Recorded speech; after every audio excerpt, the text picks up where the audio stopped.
Hello everyone and welcome to what I would like to call a how-to episode. And I don't know, I guess maybe I'll make more of these for some aspects of Dota that I think need explaining, or some aspects of Dota that I think need to be cleared up to the public and how to effectively do something. So as we all may already know, I think it was from patch 6.75, Lycan got nerfed quite heavily in terms of at all levels his wolves were halved in HP, and their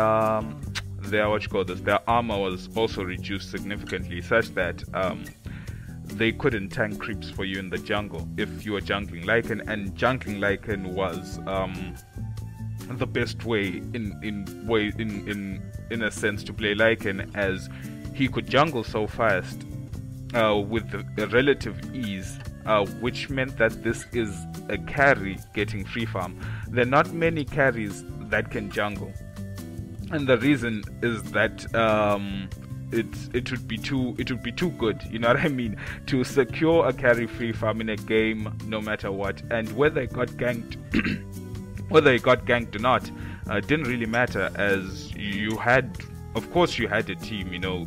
If you had a good team, you probably had wards down, so you could see the gank coming. If not, you could simply run away. And if they continue to put pressure on you, like maybe they're committing 2 or 3 heroes to you to always ganking in the jungle, their mid heroes and maybe 2 of their supports, that means all other lanes now have so much more space and so much more room to farm, is that they are wasting three heroes experience, 3 heroes gold to shut down only one person, and that person's a jungler. And in the case that you ran Lycan as a jungler, chances are you already had a carry in the safe lane as well, so minimum you'd have 2 carries in a game. So you try shut down one carry, but you're giving the other carry more farm than you would have been, and as compared to when you're contesting him originally. So it wasn't really easy. Not saying that Lycan was invincible, no, Lycan's like any other hero. To be successful with any hero, of course you need experience in actually playing the game, you need to know how to play the hero, or at least you should have a level of skill above the opponents you're facing. So that was pretty much what was going on with jungling with Lycan. It was really strong, it was good. So they nerfed it in such a way to make it fair, in the sense that it's not too easy. And so now jungling with Lycan, people used to say, after the nerf, people were saying that no, it's impossible now. It's extremely hard. And to some degree I agree with them, because after 6.75 into 6.76 and 6.77, it was really difficult, because as much as the creeps in the jungle gave a lot of experience, they had higher armor than they do now in 6.79. They had higher armor, first of all. Some of the creeps had more HP, but since they nerfed those 2 values of most of the jungle camps, what they did is they reduced the experience but increased gold over time globally for everyone. And this, I believe, these 2 aspects really were indirect buff to Lycan, because yeah, of course the wolves got 1 more point in armor and they got more magic resistance if you're gonna lane them, but that's not the point of this video. But the increased gold overall over time, the increased gold for stopping someone's killing spree or whatever spree they are on, and the introduction of buying a tango, having 4 tangos instead of 3, really helped, because now instead of going in with 6 tangos into the jungle, you go in with 8 instead. Those 2 extra take you a long way. Now you can have 8 tangos and 2 salves, 8 tangos and 2 clarities and a stout shield. And really this to me just boosted Lycan in the jungle. That's just it for me, boosted it up. Now now some people would try, I've seen people try Jungle Lycan without getting a bottle of, which I've done it as well, right? But I didn't do it before the 4 tango incident in 6.79. I did it before that when it was still 6, and I could I could get a Vlad's maybe in 12 or 13 minutes, but I would have to do it so perfectly, not block a single camp, not take too much damage, and really be careful, you know what I mean? Like, if I got ganked, chances are the Vlads would be delayed by another minute or two, and it was really difficult. It required a lot of practice. But the reason why I'm putting up these videos is that I want to show you guys that a Lycan with a bottle, really, honestly speaking, Lycan with a bottle is really good. And the reason why I say Lycan as a bottle is really good is that it really offsets, the bottle crowing really offsets all the damage you take in the jungle. And really, to me personally, I don't know about you, but to me personally, it really makes jungling with Lycan as easy, well, almost as easy as it was in the past. And the reason why I say almost as easy is because part one, of course, if you don't manage to farm up the bottle because they've warded every camp and they've posted 3 heroes in your jungle, then whether it's Lycan before nerf or Lycan after nerf, it's just going to be a hard game, right? But let's just assume they're letting you jungle. Like, everyone's laning, everyone's contesting each other, and everyone's trying to get farm, right? Then you have space to jungle, as the same as you jungle Chen or an Enchantress or whichever jungler you'd want to jungle, Nyax or whatever, Ursa, Doom. If they're giving you space to farm, then I believe Lycan with the bottle can really put you far ahead. But one thing I would like to say though is that if you random a Lycan, then I give you the right to go. I don't know. I think you can leave the bottle alone, because I think you can do without for part of the time. I think you can get your Vlads that much faster if you random. But I've never really randomed a Lycan. That was just a thought I had in mind, that maybe if you use the bonus gold to buy a Basilius and some extra regen, then I dare say you could go to the jungle without a bottle at all. But the bottle really helps in terms of the mana regen. The bottle really helps in terms of the HP regen as well. And of course the bottle helps in the sense that if there is a rune in your jungle, you can use it. Whether it's haste runes are good on him. Invis doesn't really help as you don't really have stuns. Unless you have stuns in the lane you're ganking, then you can just go stand behind the guy, they stun, you break Invis with your wolves. Now you've got so much damage output going onto this one hero you're trying to gank, if it's possible. And what else? Haste runes are good, of course. Double damage is good in the sense that you can use it to jungle faster. Regen, of course, is the best because it really means you don't have to bottle crow for the next couple of minutes as you would have in the past if you had been consuming your bottle charges. But yeah, I believe people should be out to experimentation. You should be out to get into the lab and improve on your technology. Like right now, jungling Lycan's not new, but I'm not, how can I say this? I could say that I'm not really doing it in a way there's nothing new under the sun, you know what I mean? But I believe the more you practice it, the more you make tweaks, the more you make improvements on your game style and on your items and your skill builds. And the way you do it, that's new technology in a way, implementing something in a different way that can benefit you more. If I were to come up with a definition of my own, you know what I mean? So that's pretty much it. Now, onto the actual game. If you've8 tangos and 2 clarities, I would advise you from maybe level 1 up to level 3, tank for your wolves. And the 8 tangos really are number 1, you know what I mean? Best solution right there. Easily tank for your wolves. Just watch out you don't get too low. And from level 1, if you've been watching so far on the video, I would not advise you to take the hard camp first. The reason why I say you shouldn't take the hard camp first is because there's too much damage output for you to sustain and tank for your wolves. If you do try take the hard camp first, chances are you'll be forced to retreat halfway, heal up with your tangos, probably heal up with your clarity as well to get more wolves out and go in. And that's a waste of time. It's already the jungle is already giving less experience than it did in the past. The last thing you really want to do as a Lycan is take time to pause. The only time you take time to pause is maybe if you've cleared 2 or 3 medium camps and you're waiting for respawn times and there's only hard camps left.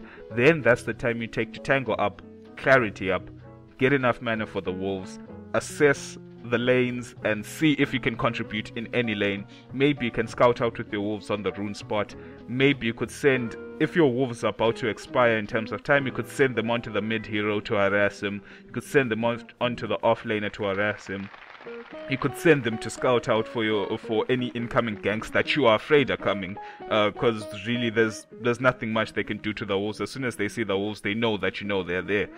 And that's when you're waiting for respawn times. You always have to be on your toes and sending the wolves out to scout for you and to do their jobs. They're not just for hitting the creeps harder, you know, they've got multiple versatility.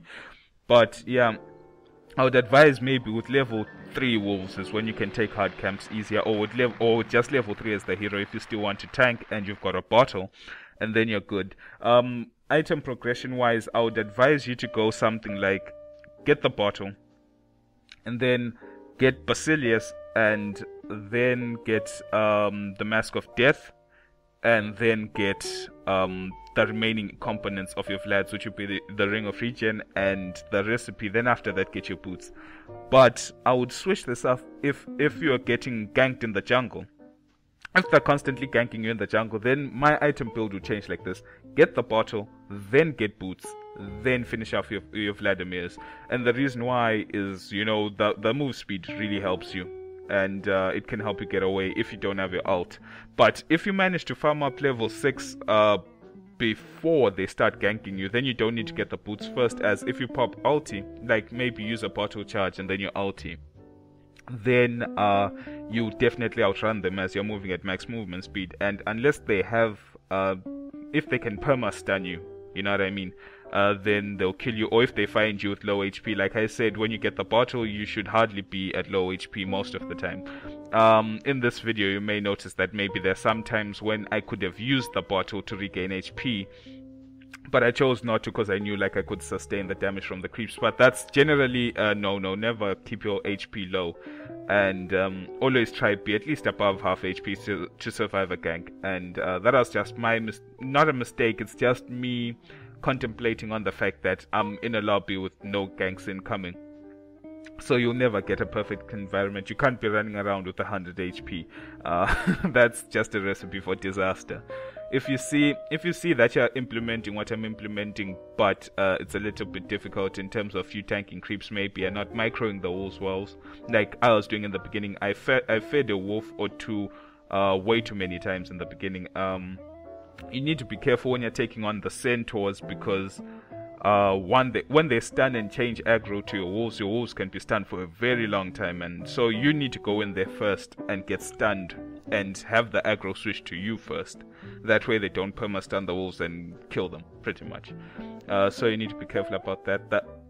Like I said, never take hard camps from level 1. Okay, that's point number 1. Never take hard camp in level 1. Maybe try level 3, level 4. If you have a bottle, definitely level 3, you can go ahead and try. Bottle and a few tangles, you heal up before, you heal up after, everything's good. The best way to do it is jungle a medium camp first for the first 2 levels. If it's anything that is not centaurs, that is not hellbear smashers or something crazy like that from the hard camp that's spawning on the medium camp as well, then it's fine. Stuff like those small blue satires with mana burn and purge, and the ogres with the frost ogre, the wolves, the what else, the mud golems, you can jungle those with ease. You can tank for your wolves when it comes to those. Anything from the hard camp, no, avoid it at all costs until you have your bottle in level 3. And pretty much you don't need the small camp. In my personal experience, delays you. The only time I would jungle a small camp is when, for example, I've cleared all other camps and I've got downtime to do nothing. Like I said, this downtime is the time you can use to scout and make plays with your wolves. But also, if your supports are not pulling, for example, if they don't need to pull, part 1. Part 2, if they don't, if you're waiting on that downtime, and yeah, as I said, there's no need to pull, because if you take that camp off and they need to pull, you're kind of screwing them over in the sense that the off lane will get experience now, as their wave, if the carry is not controlling the wave, or is not able to control the wave, then it means that the off lane will end up getting experience it didn't need. So the small camps are no. You may have seen me do it once or twice in this video during the downtime when maybe I needed some time to heal personally, or if I was waiting for my bottle, or like I cleared all other camps, then you saw me on the small camp. Yeah, of course, since this is a lobby, then there's no one who needs that small camp, but avoid it at all costs. In every Lycan game I've gone into, I just assumed immediately small camp is warded, and I just never went there at all. And it will be hard, it will be difficult if you're not careful. But you just have to do it. If I were to twerk my item build in this game, I think I would have bought just one clarity. As you may notice, in both cases I got my bottle before I used up both clarity potions.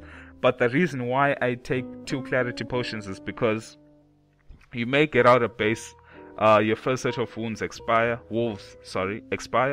and then you summon your second batch, and maybe as you're healing up with the clarity, you take damage from a creep or something, or maybe someone who tried to gank you manages to kill off your wolves. You're gonna need a backup plan, you know what I mean? And that clarity to me is a backup plan before you get the bottle. Or you could use that clarity if your bottle's still in base but you need mana ASAP, then you can use that extra clarity. But in my personal opinion, you can avoid that second clarity, and also you can just buy the first set of 4 tangos, and have maybe 2 or 3 of your teammates pull you just 1 from theirs as well. That way you have 7, which is not 8, but you didn't have to spend the extra 115 gold or whatever it costs. You know what I mean? Just cut down on costs in terms of regen in the beginning. Could get your bottle a few seconds faster. Always get onto the medium camp and try your best to get your bottle. Try your best to farm the fastest Vlads you can. And really, that's pretty much your job. Fastest Vlads, fastest bottle, get boots, go take Roshan. If your side lanes need help, and you believe that you need to make an impact, then what I would advise is don't start building the medallion straight after the Vlads and boots. I would advise you to get an orb of venom from the secret shop, and then, or from a side shop, and then use that to gank with your ult. Coordinate with your side lanes, tell them, yo, if you can maybe pull and get the wave closer to their tower, you know what I mean? Or if you can tell the mid, let him push up a bit, and then as he pushes up a bit, the off laner or the mid hero, you can tell your mid or your supports or your carry to try throw a stun of some sort to give you time to move in, and then as you move in, you lay your wolves on him, you hit him, yet he's slowed with the orb of venom. As he's starting to run away, you pop ult, you're moving at max movement speed, and really with that you should be able to either drive him off or kill him, and that really boosts you in terms of experience if you can get the kill experience in gold, which is always good. But yeah, before you go to rush, it's advisable to buy a smoke, because like if they have wards, they'll see you. It's that simple, and they'll kill you in the rush pit, which is never really fun. But that 100 gold will pay off after you get the payback from killing Rosh, and you get the Aegis. It will really be worth it. You can take that, you can use the Aegis to coordinate with some of your supports, and then you push down a tower. Maybe you can go mid, get 2 of your supports, you and the mid hero, mow down mid with your wolves, Howl, Aegis, Medallion. Just go in there, go have fun with Lycan, you know what I mean? That's pretty much the gameplay. It's farm, push, kill, farm, push, kill. That's pretty much all you can do. When your ult is off cooldown, maybe you can play less aggressive, but when your ult is on cooldown and you've got it available to you, go ahead and try and make something work. If you can see an opening, take it. Every last hit is valuable on this hero now after the nerf. But I hope my video was helpful to you. For some people this may have not been obvious, but in my sphere of influence, I've noticed that people say jungling Lycan's a no-no, it's impossible, it's so bad, it's terrible. And I was just trying to put this video across that jungling Lycan is not as good as the past. In the past, you could get flipping 7-minute, 6-minute Vlads you could get an 8-minute Vlad's on a bad day. But besides that, I believe this hero is still strong. I believe Lycan is still good, and I personally like Lycan as a hero, so I'm just standing out there for the people. But anyway, thanks for listening to me, guys, and this was How to Play Jungling Lycan. Thanks.